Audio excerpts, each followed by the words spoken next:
This video is for freshers. ಅಂದ್ರೆ IT world ಅಲ್ಲಿ ಯಾರು ಫ್ರೆಶರ್ ಆಗಿ ಟ್ರೈನಿ ಆಗಿ ಅಪಾಯಿಂಟ್ ಆಗ್ತಾರಲ್ಲ ಅವರಿಗೆ. ಸೊ ಫಸ್ಟ್ ಆಫ್ ಆಲ್ ನೀವು ಏನ್ ಮಾಡ್ಬೇಕು ಗೊತ್ತಾ, first 2 years very crucial.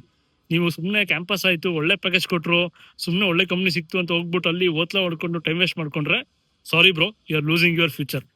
First 2 years ಎಷ್ಟಾಗುತ್ತೋ ಅಷ್ಟು ಅಪ್ಸ್ಕಿಲ್ ಆಗಿ. ಅಂದ್ರೆ ನಿಮ್ ಪ್ರಾಜೆಕ್ಟ್ ಎಂತ ಡಬ್ಬಾ ಪ್ರಾಜೆಕ್ಟೇ ಇರಲಿ, ಸಪೋರ್ಟ್ ಪ್ರಾಜೆಕ್ಟೇ ಇರಲಿ, ಡೆವಲಪ್ಮೆಂಟ್ ಪ್ರಾಜೆಕ್ಟೇ ಇರಲಿ, ಎಷ್ಟಾಗುತ್ತೋ ಅಷ್ಟು ನೀವು ಅಪ್ಸ್ಕಿಲ್ ಮಾಡಿ ಔಟ್ಸೈಡ್ ದ ಬಾಕ್ಸ್ ಕಲ್ತ್ಕೊಳ್ಳಿ. ಪ್ರಾಪರ್ ಆಗಿ ಅದನ್ನ ಚಾನಲೈಸ್ ಮಾಡ್ಕೊಳ್ಳಿ, ನಿಮ್ಮ ನಾಲೆಜ್ನ ಡಾಕ್ಯುಮೆಂಟೇಶನ್ ಮಾಡ್ಕೊಳ್ಳಿ, ರೆಸ್ಯೂಮ್ ಅಪ್ಡೇಟ್ ಮಾಡ್ಕೊಳ್ಳಿ. ಫಸ್ಟ್ 2 ಇಯರ್ಸ್ ನೀವು ಕಂಪ್ಲೀಟ್ ಮಾಡ್ತಿದ್ದಂಗೆ ನೀವು ಹೆಂಗಿರ್ಬೇಕಪ್ಪ ಅಂದ್ರೆ, ನಿಮ್ಮ ಇಯರ್ ಆಫ್ ಎಕ್ಸ್ಪೀರಿಯನ್ಸಿಗಿಂತ ಜಾಸ್ತಿ ನಿಮಗೆ ನಾಲೆಡ್ಜ್ ಇರುತ್ತೆ. ಯೂಶಲಿ ನೀವು ಪ್ರಾಕ್ಟೀಸ್ ಮಾಡಿದ್ರೆ, ಹ್ಯಾಂಡ್ಸ್ ಆನ್ ಮಾಡಿದ್ರೆ ಡೆಫಿನೆಟ್ಲಿ ಇರುತ್ತೆ.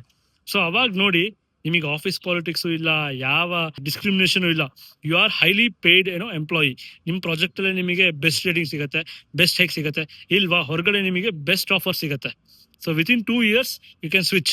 ಅದಾದ್ಮೇಲೆ ಹಂಗೆ ನೀವು ಮಾಡ್ತಾ ಮಾಡ್ತಾ ಮಾಡ್ತಾ ಹೋದ್ರೆ, ನೀವು ಏನಂತಾರಲ್ಲ, ಸ್ವಿಚ್ ಮಾಡ್ತಾ ಮಾಡ್ತಾ ನಿಮ್ಮ ಪ್ಯಾಕೇಜ್ ಜಾಸ್ತಿ ಮಾಡ್ಕೊಂಡು ಹೋಗ್ಬೋದು. ಯಾಕಂದ್ರೆ IT ಅಲ್ಲಿ ಅದೇ ಅಪ್ಪ, ನಿಮಗೆ ಒಂದೇ ಕಂಪ್ನಿಯಲ್ಲಿ ಜಾಸ್ತಿ ಟೈಮ್ ಇದ್ರೆ ನಿಮಗೆ ಸಿಗಲ್ಲ, ಹೈಕ್ ಸಿಗಲ್ಲ. So you have to switch, you have to upgrade, you have to constantly prove yourself why you are good. So ಇದು ನೀವು ಮಾಡ್ಕೊಂಡು ಹೋಗ್ಬೇಕು. ಅದಕ್ಕೆ ಹೇಳಿದ್ದು ಫಸ್ಟ್ 2 ಇಯರ್ಸ್ ತುಂಬಾ ಕ್ರೂಷಿಯಲ್. ಎಫರ್ಟ್ಸ್ ಹಾಕಿ, ಕುತ್ಕೊಂಡು ಓದಿ. ಬರೇ ಏನೋ ಒಂದು 8 ಅವರ್ ಟಾಸ್ಕ್ ಕೊಟ್ಟರು ಮಾಡದೆ ಪುಟ್ಟ ಹೋದೆ ಪುಟ್ಟ ಅಂತ ಟೈಮ್ನ ವೇಸ್ಟ್ ಮಾಡಕ್ ಹೋಗ್ಬೇಡಿ. ವೀಕೆಂಡ್ಸ್ ಅಲ್ಲಿ ಒಂದು 2 ಅವರ್ ಕುತ್ಕೊಂಡು ಓದಿ.